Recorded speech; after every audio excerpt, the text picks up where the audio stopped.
ये कहानी हर उस लड़की की है जिसने अपनी आंखों को सजन के आंगन के सिंदूरी सपने से नहीं बल्कि पढ़ाई और करियर की ऊंचाई पर पहुंचने के अरमान से सजाया है।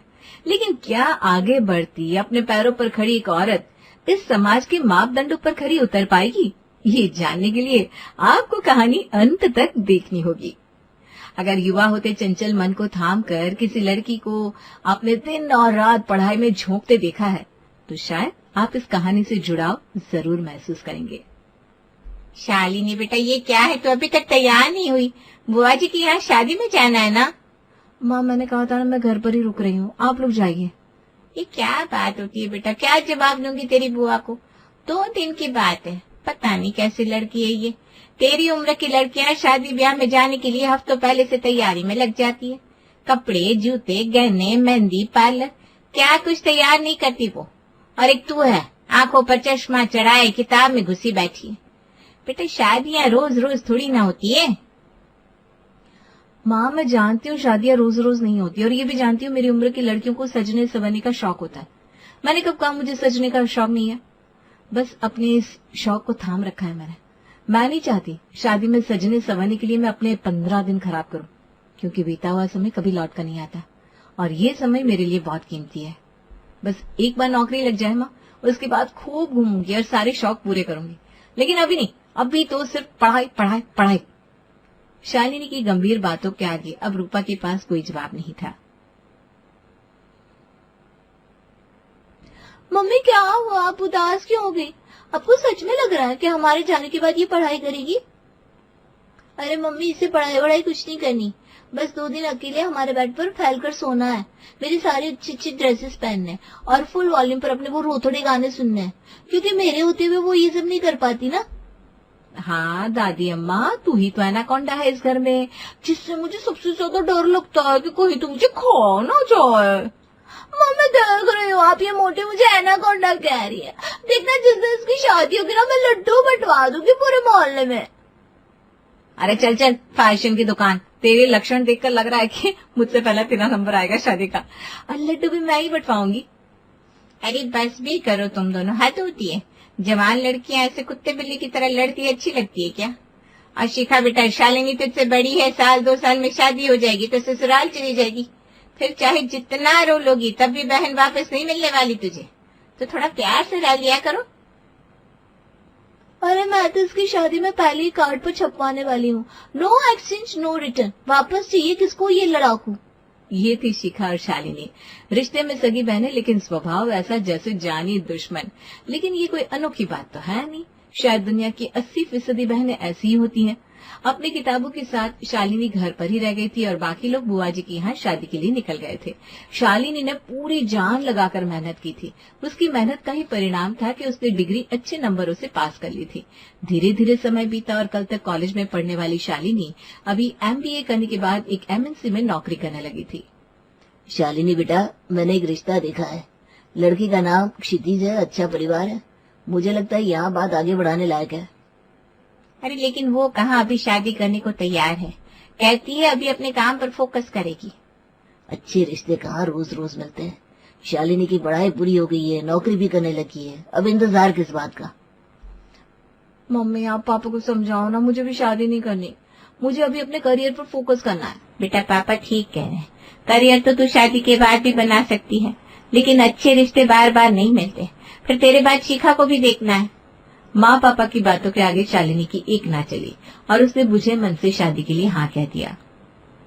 शालिनी बेटा, भाई साहब ने बताया तू शादी के लिए मान गई है। क्या करूँ बुआ जी, और कोई चारा ही नहीं है।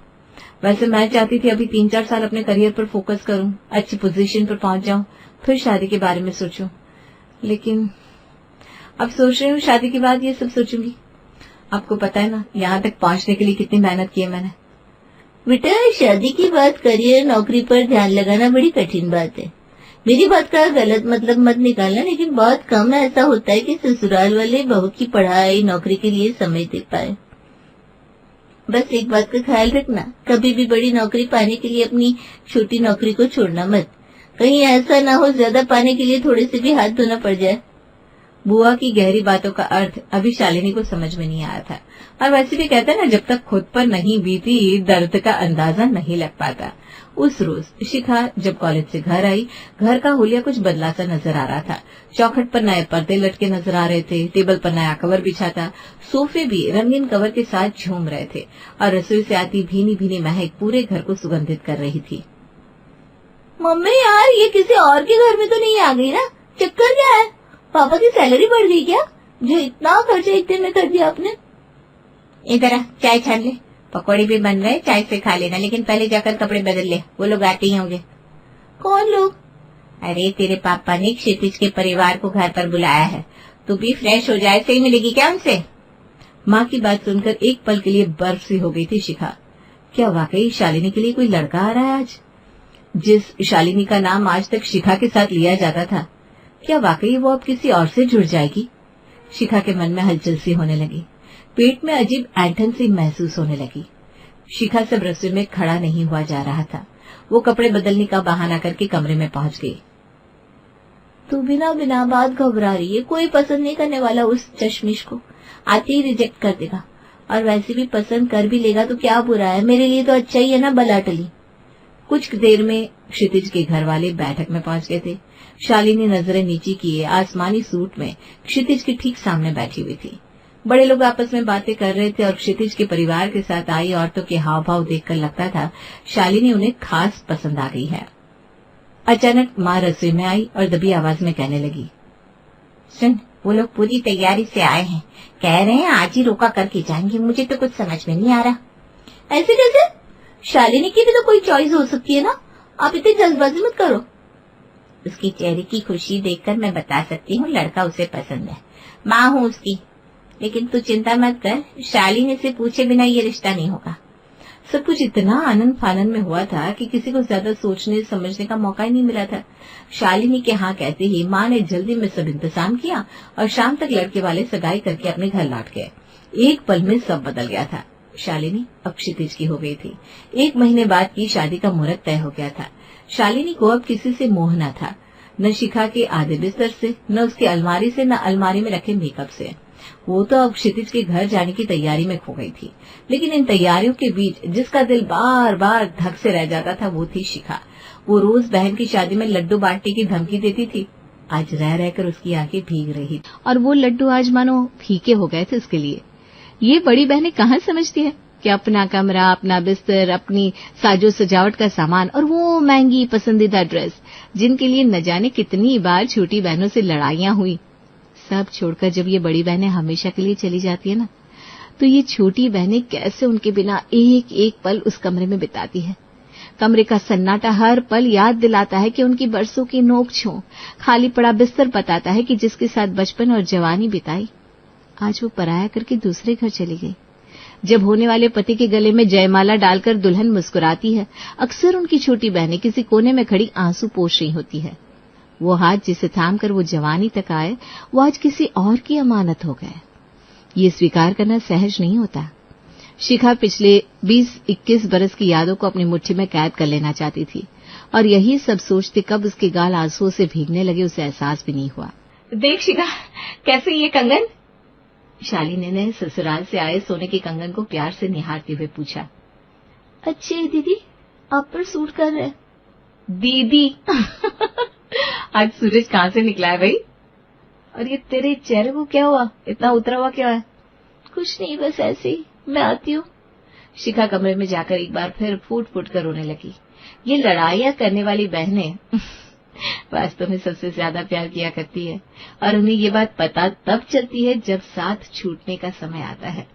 शालिनी को मेहंदी लग रही थी, उधर बुआजी ढोलक पर बन्नी गा रही थी और आज पहली बार बन्नी गीत के एक एक शब्द शिखा के दिल पर जाकर लग रहे थे। जिन गीतों की तो वो खूब मजाक बनाया करती थी, उन्हें सुनकर बार बार उसका मन भारी हो रहा था। बाबुल का ये घर बनने 2 दिन का ठिकाना है, बहना और भैया को कल छोड़कर चले जाना है। पिया तेरे अंगना की मैं हूँ एक तुलसी रे। आज तू भी गाना, सब तेरी आवाज की कितनी तारीफ करते हैं। अच्छा बुआ जी की मदद ही करते थे। कितने अच्छे गीत गा रही है ना बुआ जी। रुंधे गले से कैसे गीत गाती। हाथ से नाम में इशारा करके शिखा वहां से उठ गई। ये दुख किसी को बता भी नहीं सकती थी। उसके उतरे चेहरे को देखकर पिछले कई दिन से सभी लोग उसे यही समझा रहे थे कि बहन विदा होकर अच्छे घर में जा रही है, ये रोने की नहीं खुश होने की बात है। लेकिन अपने दिल को वो कैसे समझाए ये शिखा नहीं समझ पा रही थी। सभी रस्में एक एक करके खत्म हुई और होनहार शालिनी विदा होकर क्षितिज के घर पहुंच गई। लेकिन शालिनी के गुणों की असली परीक्षा होनी तो भी बाकी थी। शादी को लगभग सप्ताह बीतने को आया था। ब्याह की रस्मों का शोर थम गया था और अब घर का माहौल सामान्य होने लगा था। बेटा ये क्या तू बैग लेकर कहाँ चली? हाँ, अभी तो शादी को हफ्ता भी नहीं बीता। गांव के सारे रिश्तेदार घर में जमा है, उनके सामने सूट सलवार पहनकर ये बैग लेकर भागी जा रही है। जानती है गांव की बहुएं महीने महीने तक घर की चौखट से पांव बाहर नहीं निकालती। माँ जी, मैंने क्षितिज को पहले ही बता दिया था कि मुझे 5 दिन से ज्यादा की छुट्टी नहीं मिल पाएगी और क्षितिज ने कहा भी था कि मुझे परेशान होने की जरूरत नहीं है, मैं ऑफिस जा सकती हूँ। उन्होंने आपको नहीं बताया क्या? अरे क्षितिज क्या बताएगा, उसे क्या पता रीति रिवाज क्या होते हैं। ये आजकल के लड़के लड़कियां सब आपस में तय कर लेते हैं। माँ बाप सास ससुर की कोई जरूरत ही नहीं है ना। अरे भाई सब काम उसी से पूछ कर ही कर लेगी क्या? भूल मत इस घर में तेरी सास भी रहती है। आप मुझे गलत समझ रहे हैं माँ जी, मेरे कहने का वो मतलब नहीं था। मैं तो बस ये कह रही हूँ कि गांव की बहुएं घूंघट लेकर घर में बैठ जाती होंगी, लेकिन मुझे तो ऑफिस जाकर अपना काम संभालना पड़ेगा ना। आप ही बताइए, घर में बैठने से काम कैसे चलेगा? और मैं समय पर ऑफिस नहीं लौटी तो नौकरी मेरे हाथ से चली जाएगी। अरे भाग्यवान, क्यों बात का बतंगड़ बना रही हो तुम? जानती हो ना नौकरी करने वाली बहू आई है हमारे घर। अभी से आदत डाल लो, नहीं तो बाद में बहुत दुखी रहोगी। अभी तो बस दफ्तर लौटने की बात है, आगे तो बहुत सारी बातों में समझौता करना पड़ेगा तुम्हें। जी बाबूजी, आप ठीक कह रहे हैं। आप ही समझाइए ना माँ जी को। मुझे ऑफिस के लिए लेट हो रहा है, मैं आप लोगों से बाद में बात करती हूँ। देख रहे हैं इसे, 2 टके की नौकरी की कीमत हमारी बात से ज्यादा है। जो बहू रानी हमारी बात को काट कर बस्ता लेकर मटकते हुए ऑफिस के लिए निकल गई। मुझे तो ये सब कुछ ठीक नहीं लग रहा। आने दीजिए क्षितिज को, मैं बात करती हूँ। शादी के बाद नौकरी से ज्यादा जरूरी ससुराल होता है, ये बात बहू को समझनी पड़ेगी। अभी से बहू के नौकरी करने पर आपत्ति दिखाओगी तो बेटे को भी खो दोगी। इसलिए कह रहा हूँ, जो भी कहना है सोच समझ कर कहना। मेरा फर्ज था समझाना, बाकी तुम्हारी मर्जी। ऐसे कैसे खो दूंगी अपना बेटा? वो मेरा बेटा है। कल की आई लड़की के लिए अपनी माँ की बात टाल देगा क्या? बात तो करनी पड़ेगी ना। भाग्यवान, अभी मामला गर्मा गर्म है और गरम गरम खाने के चक्कर में अपना मुंह मत जला बैठना। ठीक है ना, अभी कौन सा घर में लंबा चौड़ा काम है। जैसे इतने सालों से तुम संभाल रही थी, आगे भी सब चल ही जाएगा। और अब तो बहू आ गई है, थोड़ी मदद तो करेगी। ज्यादा हड़बड़ाओ मत। वैसे भी शादी के बाद कौन सा जीवन भर नौकरी करने वाली है वो। जिम्मेदारियां का बोझ पड़ेगा तो अपने आप अपने कदम पीछे ले लेगी। तुम क्यों उसकी नौकरी छुड़वाने का पाप अपने सर पर लेना चाह रही हो? आप तो ऐसी बात कर रहे हैं जैसे मैं दुश्मन हूँ उसकी। अरे भाई, मैं भी तो इस घर की भलाई के बारे में सोच रही हूँ ना। वैसे आपने अच्छा उपाय बताया। बहू के ऊपर जिम्मेदारी पड़ेगी तब वो अपने कदम खुद पीछे ले लेगी। इसका मतलब बहू को जिम्मेदारियों का पाठ पढ़ाना होगा। पति सुरेश की बातों में शालिनी की सास को उसे परेशान करने का मंत्र मिल गया था। ये सही कहा, काम ऐसा करना चाहिए कि सांप भी मर जाए, लाठी में लाट उठे। अब मैं इस सांप को मार कर रहूंगी। 1 सप्ताह के बाद। क्षितिज बेटा, हम बड़े किस्मत वाले हैं जो इतनी गुणी बहू हमारे घर आई। बहू के हाथों में तो जादू है, लेकिन उसके गुणों का फायदा तो तब मिलेगा जब वो घर में समय बिताएगी। उसका सारा समय तो ऑफिस में ही निकल जाता है। अरे भाग्यवान, चाहे शालिनी नौकरी करती है लेकिन वो घर संभालने के मामले में घरेलू लड़कियों को भी पीछे छोड़ सकती है। यकीन ना हो तो तुम आजमा कर देख लो। अरे नहीं, उससे कहाँ घर संभलेगा। ये तो मैं हूँ जो अब संभाले बैठी हूँ। अरे आप किस गृहस्थ के चक्कर में सालों हुए मैं अपने किसी रिश्तेदार तक से मिलने नहीं गई, और आपको लगता है बहू ये सब संभालेगी? अब चिंता मत करो माँ, शालिनी सब संभालेगी। जैसे आपने सब संभाला है वैसे ही देखना शालिनी भी सब देख लेगी। अब आप रिटायर हो जाओ और अपने दोस्तों रिश्तेदारों से मिल लो। घर की जिम्मेदारी अब शालिनी की। हाँ माँ जी, आप ऐसा मत समझिए कि आपकी बहू नौकरी करती है तो आपके घर के लिए किसी तरह की चिंता करने की जरूरत है।